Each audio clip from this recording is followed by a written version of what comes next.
Hi dears, welcome to Ayisha's creations. ഞാൻ വന്നിട്ടുള്ളത് ഒരു അടിപൊളി ചിപ്സിൻ്റെ റെസിപ്പിയുമായിട്ടാണ്. അപ്പോൾ ഇത് തയ്യാറാക്കുന്നത് നമ്മൾ കാച്ചിൽ ഉപയോഗിച്ചിട്ടാണ് കേട്ടോ. അപ്പോൾ ഈ കാച്ചിലൊക്കെ സാധാരണ വീടുകളിൽ ഇപ്പോൾ നമ്മൾ കാച്ചിലിൻ്റെ പുഴുക്ക്, അതുപോലെ മറ്റ് ഒരുപാട് ഡിഷസ് ഈ കാച്ചിൽ വെച്ചിട്ട് ഉണ്ടാക്കിയാലും ഒരു പക്ഷേ നമ്മുടെ വീട്ടിൽ അത്ര ചിലവാകാൻ സാധ്യതയില്ലാത്തൊരു സംഭവമാണ് ഈ കാച്ചിൽ വെച്ചിട്ടുള്ള ഡിഷസൊക്കെ. അപ്പോൾ കുട്ടികൾക്കൊന്നും, ഇപ്പോഴത്തെ ജനറേഷൻ കുട്ടികൾക്കൊന്നും അത്രയ്ക്ക് അങ്ങോട്ട് ഒരു ഇഷ്ടമാവാൻ സാധ്യത വളരെ കുറവാണ്. എല്ലാ കുട്ടികൾക്കും അല്ല കേട്ടോ, എന്നാലും ഞാൻ പൊതുവേ പറഞ്ഞതേ ഉള്ളൂ. പക്ഷേ ഈ ഒരു ചിപ്സ് നിങ്ങൾ ഉണ്ടാക്കി നോക്കി.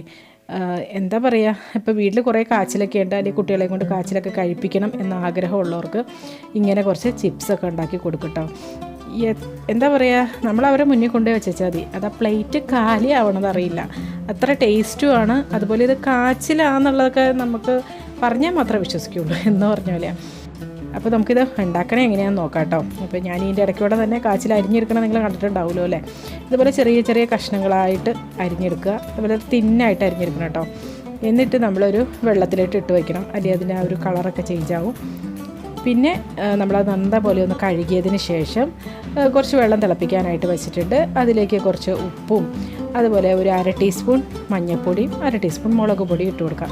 എന്നിട്ട് ഈ വെള്ളം നല്ല പോലെ തിളച്ച് വന്നതിന് ശേഷം നമുക്ക് ഈ കാച്ചിൽ അങ്ങോട്ട് ഇട്ട് കൊടുക്കാം. ഇനി തിളച്ച വെള്ളത്തിലിട്ട് കാച്ചിൽ ഇട്ടതിന് ശേഷം ഫ്ലെയിം ഓഫ് ചെയ്യാം.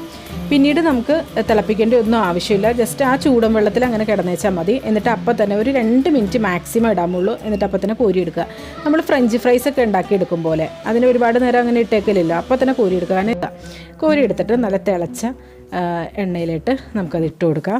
എന്നിട്ട് ഇതുപോലെ വറുത്തം കൂടെ എടുക്കാം. ഇപ്പം എൻ്റെ അത് ശരിക്കും അങ്ങോട്ട് തിളക്കുന്നതിന് മുമ്പ് ഞാൻ അറിയാണ്ട് കൂടെയും കൂടെ ഇട്ട് കൊടുത്തു കേട്ടോ. പിന്നെയാണ് മനസ്സിലായത് ശരിക്കും അങ്ങോട്ട് ചൂടായിട്ടുണ്ടായില്ലായിരുന്നു. എന്നാലും കുഴപ്പമൊന്നുമില്ല. എന്നാലും പെട്ടെന്ന് തന്നെ നമുക്ക് വറുത്തെടുക്കാം. നല്ല ടേസ്റ്റാണ്. പിന്നെ ഇതുപോലെ നല്ല നമുക്ക് വറക്കുമ്പോൾ അറിയാൻ പറ്റും, നല്ല ക്രിസ്പി ആയിട്ട് നല്ല കറമുറാന്ന് വന്നു കഴിയുമ്പോൾ, നമ്മുടെ ഈ പാത്രത്തിലാണെങ്കിൽ ഇങ്ങനെ ഓടിക്കളിച്ച് കിടക്കില്ലേ, എന്താ പറയുക, അതുപോലെ വന്നു കഴിയുമ്പോൾ നമുക്കിത് കോരിയെടുക്കാം കേട്ടോ. അപ്പോൾ ഈ കാച്ചിൽ വറുത്തെടുക്കുമ്പോൾ നമ്മൾ ഓൾറെഡി ഉപ്പിട്ടാണ് വേവിച്ചെങ്കിൽ കുറച്ച് ഉപ്പിൻ്റെ കുറവുള്ള പോലെ തോന്നി. അപ്പോൾ അതുകൊണ്ട് ഞാനൊരു എന്താ പറയുക, കുറച്ച് വെള്ളത്തിൽ ഉപ്പ് കലക്കിയിട്ട് ഉപ്പുനീര് ഒഴിച്ചു കൊടുക്കൂലേ, അങ്ങനെ ഒരു ടീസ്പൂൺ ഉപ്പുനീരും കൂടി ഈ എണ്ണയിലിട്ട് അങ്ങോട്ട് ഒഴിച്ചു കൊടുത്തു കേട്ടോ. നമ്മൾ കുറച്ചും കൂടെ മൂപ്പത്തി കഴിയുമ്പോൾ ആ ഉപ്പുനീര് അങ്ങോട്ട് ഒഴിച്ചു കൊടുത്തേച്ചാൽ മതി. എന്നിട്ട് ഇത് കോരിയെടുക്കാം. അപ്പോൾ ഇത്രയേ ഉള്ളൂ, നല്ല ക്രിസ്പി ആയിട്ടുള്ള കാച്ചിൽ വറുത്തത്, അല്ലെങ്കിൽ എന്താ പറയുക, കാച്ചിൽ പൊരിച്ചതെന്നോ ഒക്കെ പറയാം, അല്ലെങ്കിൽ കാച്ചിൽ ചിപ്സ് റെഡി ആയിട്ടുണ്ട്. ബാക്കിയുള്ളതും എല്ലാതും ഇതുപോലെ നമുക്ക് റെഡിയാക്കി എടുക്കാം. അപ്പോൾ ഇതുപോലെ ഉണ്ടാക്കിയിട്ട് കുറച്ച് ടിന്നിലൊക്കെ ഇട്ട് അടച്ച് വെച്ചേക്കുകയാണെങ്കിൽ നമ്മൾ സാധാരണ എന്താ പറയുക, ഏത്തക്ക ചിപ്സൊക്കെ ഉണ്ടാക്കില്ലേ എന്ന് പറഞ്ഞ പോലെ തന്നെ ഇരുന്നോളൂ കേട്ടോ കുറച്ച് കാലത്തേക്ക്. പിന്നെ ഇതിൻ്റെ മുകളിലിടാനായിട്ട് ഞാൻ കുറച്ച് കറിവേപ്പില കൂടി ഇതുപോലെ തന്നെ വറുത്ത് കോരി എടുക്കുന്നുണ്ട്. അപ്പോൾ കറിവേപ്പിലയാണെങ്കിൽ നല്ല ക്രിസ്പി ആയിരിക്കും, നല്ല രസമാണ്. ഇതെല്ലാം കൂടി മിക്സായിട്ട് കഴിക്കുമ്പോൾ നല്ല രസമായിരിക്കും. അപ്പോൾ അതും കൂടെ കോരി എടുക്കുന്നുണ്ട്. അപ്പോൾ ഇത്രയേ ഉള്ളൂ, കാച്ചിൽ ചിപ്സ് റെഡി ആയിട്ടുണ്ട്. അപ്പോൾ കാച്ചിൽ അരിയുമ്പോഴാണ് ശ്രദ്ധിക്കേണ്ടത്, ഏറ്റവും തിന്നായിട്ട്, എത്രത്തോളം തിന്നായിട്ട് അരിയാൻ പറ്റുമോ അത്രത്തോളം തിന്നായിട്ട് അരിയാം കേട്ടോ. അപ്പോഴാണ് നല്ല ക്രിസ്പി ആയിട്ട് വരത്തുള്ളൂ. വേണ്ട, കാച്ചിൽ നല്ല രസമായിട്ട് തന്നെ നമുക്ക് കിട്ടിയിട്ടുണ്ട് കേട്ടോ.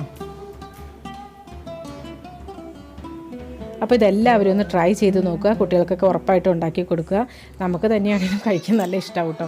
വീട്ടിലെല്ലാവർക്കും കാച്ചിലിൻ്റെ ഒരു വിഭവം ഇഷ്ടമല്ലാത്ത ആൾക്കാർക്കും ഒരു പക്ഷേ ഇത് ഇഷ്ടമായില്ലേ പിന്നെ ഒന്നും ഇഷ്ടാവില്ല, അത്രേ ഉള്ളൂ. അപ്പോൾ ഇതെല്ലാവർക്കും ഇഷ്ടമാണ്, നല്ലൊരു അടിപൊളി റെസിപ്പിയാണ്. അപ്പോൾ ഇതെല്ലാവരും ഒന്ന് ട്രൈ ചെയ്ത് നോക്കുക. നിങ്ങളുടെ അഭിപ്രായങ്ങളും നിർദ്ദേശങ്ങളും ഒക്കെ കമൻസിലൂടെ അറിയിക്കുക. അപ്പോൾ നല്ലൊരു ഉഷാറ് വീഡിയോയുമായി വീണ്ടും കാണാം. എല്ലാവർക്കും നല്ലൊരു ദിവസം ആശംസിക്കുന്നു. Thank you for watching Ayisha's creations.